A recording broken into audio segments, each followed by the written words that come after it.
우리는 트럼프가 대통령이 되면은 정책이 너무 많이 바뀔 거기 때문에 정말 이게 걱정이다.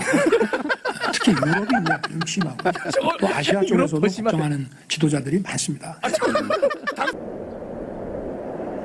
너나 잘하세요. 돼 있는데 지금 저 얘기를 하면 어떻게 해 저거를. 이거 만약에 이제 트럼프가 트럼프가 보면은 야 유럽 어떤 새끼야? 아시아 야, 누구야? 아시아는 어떤 새끼야? 색출에 나섭니다 이제.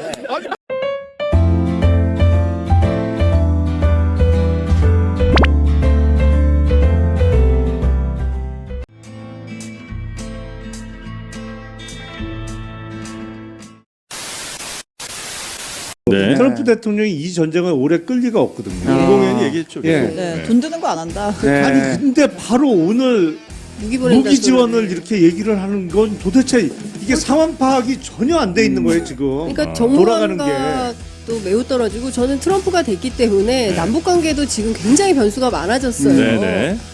그런데 그 부분에 대해서는 완전히 그냥 좀 창피한 수준이에요. 미안하지만. 우크라이나의 20%의 그 땅이 뭡니까? 러시아 민족과 똑같은 슬라브 민족이 점유하고 있는 그 땅 20%를 뺏은 거고 거기에 흑해랑 연결되는 항구를 뺏은 거예요. 그러니까 러시아는 전쟁의 목표가 딱 두 개입니다. 남쪽 항구 확보하고 자기들의 같은 민족인 슬라브 민족을 러시아로 편입시키겠다. 그 목표를 위해서 전쟁을 했고 이미 그거는 시작하자마자 이뤘기 때문에 그 다음부터 러시아는 아무것도 안 했어요. 솔직히 러시아가 마음만 먹었으면요. 우크라이나 그거 본토 다 점령할 수 있는데 러시아로 편입해야 될 이유가 전혀 없죠.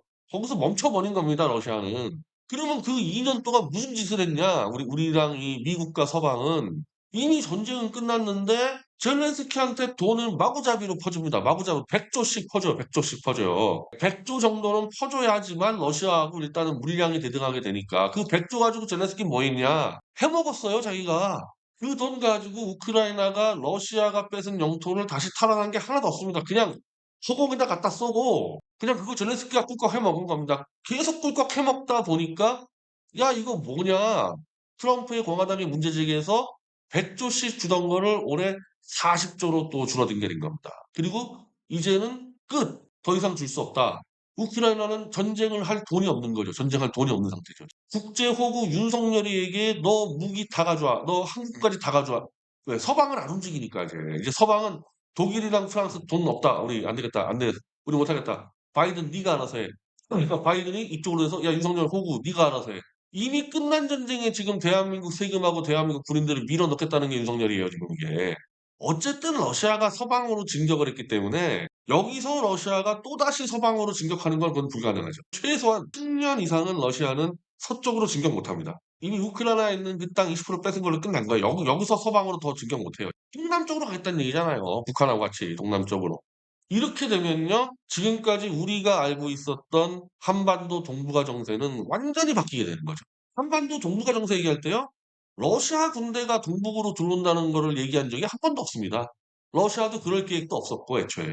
근데 이게 윤석열이라는 국제호구가 푸틴에게 짱돌을 던지기 시작하면서 러시아는 동북아에 군대를 파견할 수 있는 명분을 주어버렸고 특히 김정은이 이제 무조건 푸틴 형님 살려주세요 지금 딱 잡고 있는 거 아니겠어요? 그러면은 지금까지는 우리가 블라디보스토크 하면은 관광항이나 무역항으로 알고 있는데 마치 이제 블라디보스토크가 러시아의 최대 군사 군항이 되는 거죠. 배로 밀고 들어올 수도 있고 탱크로 밀고 들어올 수도 있고 푸틴하고 김정은이 손잡은 이상 이제 주한미군과 한국군 탱크로 평양에 주석궁을 쳐들어간다? 이게 끝난 거죠 이제. 세계 군사 2강인 러시아 군대가 지금 저 북쪽 앞에 들어와 있는데 주한미군하고 한국군이 평양에 탱크를 밀고 들어가? 더군다나 핵무기로 따지면 세계 1강인데 러시아군이 들어오는 순간 이제 못 들어가는 거예요. 못 들어가는 거예요. 이제 그건 끝난 겁니다. 이제 한마디로 무찌르자 공산당, 북진통일 이건 끝난 거예요.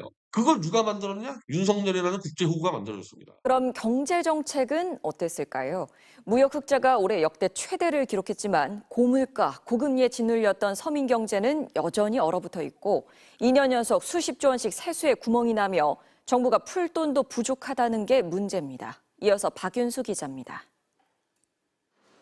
소비자 물가가 1%대로 떨어지면서 내수도 회복될 거라는데 실제 체감 경기는 많이 다릅니다. 실제로는 뭐 말할 수 없이 시방 경기가 나쁘지. 경기도 나쁘고 물가금이 너무 상승하잖아. 응? 아무리 정부에서 먹은다 해도. 이 시장에 거의 8년 가까이서 근무하고 있는데 너무 경기가 올해처럼 이렇게 힘든 건 진짜 작년도 어렵지만 올해가 더 어려워요. 실제 지표로도 그렇습니다. 내수를 가늠할 소매 판매액 지수는 윤 대통령 취임 이후 올해 3분기까지 10분기 연속 감소했습니다. 가게가 쓸 수 있는 돈은 1년째 제자리 걸음이고 그동안 치솟은 물가 부담에 서민들은 지갑 여는 게 부담입니다. 모든 야채 뭐고 비싸요. 반짝 세일할 때 고를 때 좀 사고 그러지. 비싸서 안 사요. 그나마 반가운 건 올해 무역 흑자가 역대 최대인 730억 달러에 이른다는 전망입니다. 하지만 경고등이 켜졌습니다. 반도체 물량 수출의 증가세가 둔화되고 3분기 성장률이 당초 예상치를 크게 밑돌아 0.1%에 그쳤기 때문입니다. 중국과 미국의 경기 둔화 우려에 올 4분기 수출 증가폭이 축소될 거란 전망도 나옵니다. 문제는 대응책이 마땅치 않다는 겁니다. 10월에 한 차례 기준금리를 내린 한국은행이 가계부채와 환율 상승 부담에 금리를 또 내리기는 어렵습니다. 그렇다고 정부가 돈을 풀 여력도 없습니다. 기업의 법인세를 깎아주면서 구멍난 세금 수입이 지난해 56조 원에 이어 올해도 29조 원에 달하기 때문입니다. 돈을 풀기는커녕 각종 기금을 꺼내 돌려막아야 할 형편입니다. 스탠스를 좀 바꿔서 좀 지출을 좀 확장하는 식으로 가는 것. 그래서 결국 경기를 조금 부양하면서 마중물 역할을 하는 그런 정책의 선회들이 필요하지 않을까라고. 여기에 미국 트럼프 당선 이후 치솟은 환율에 관세 부담마저 커질 경우 급격한 변동성에 대처하는 게 임기 후반 최대 과제로 꼽힙니다. MBC 뉴스 박윤수입니다.